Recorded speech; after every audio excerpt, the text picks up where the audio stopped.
Assalamualaikum warahmatullahi wabarakatuh. Perkenalkan, nama saya Cika Cahya Kavita Purnama dengan NIM 21020016007.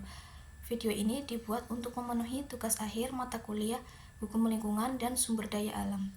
Di sini saya akan menjelaskan mengenai limbah B3, di mana limbah B3 sendiri yaitu singkatan dari bahan berbahaya dan beracun.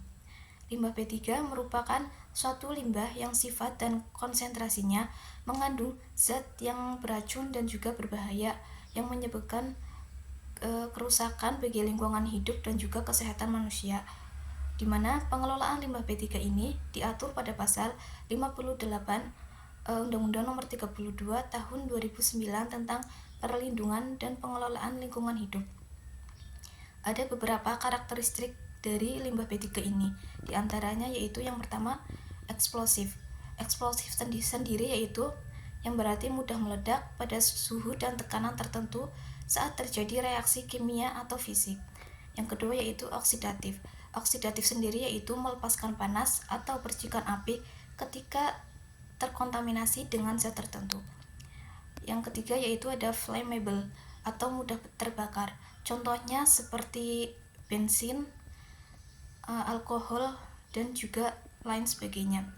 Yang keempat yaitu ada korosif, di mana korosif sendiri yaitu bahan cair yang mudah terbakar. Contohnya seperti sisa asam sulfat. Yang kelima yaitu ada limbah asam dari aki atau baterai. Yang keenam ada iritan, yang mana iritan ini menyebabkan iritasi seperti iritasi pada kulit atau sensitasi pada kulit maupun lendir. Yang ketujuh ada karsinogenik atau memicu pertumbuhan sel kanker pada makhluk hidup dengan cara merusak DNA maupun menyebabkan mutasi. Selanjutnya ada teratogenik atau limbah B3 ini bersifat menyebabkan cacat lahir atau mempengaruhi pembentukan embrio. Selanjutnya ada mutagonik, di mana limbah ini perubahan genetika akibat berubahnya kromosom atau DNA sel yang menyebabkan risiko kanker itu meningkat atau masalah reproduksi atau cacat lahir. Ada beberapa tahapan dalam pengelolaan limbah B3, di antaranya yaitu reduksi. Reduksi ini yaitu cara pengelolaan dengan menyimpan bahan baku tepat dan tempat yang sesuai sehingga dapat mengurangi kemungkinan terjadinya pemborosan limbah yang dihasilkan. Yang kedua yaitu ada pengemasan. Pengemasan sendiri yaitu menyimbolkan dan memasang label pada kemasan untuk menunjukkan karakteristik dan jenis limbah B3 yang ada di dalamnya. Yang ketiga ada penyimpanan. Penyimpanan yaitu di mana penyimpanan limbah B3 ini harus dilakukan dengan hati-hati dan sesuai dengan persyaratan yang berlaku yang ada pada undang-undang. Yang keempat yaitu ada pengumpulan.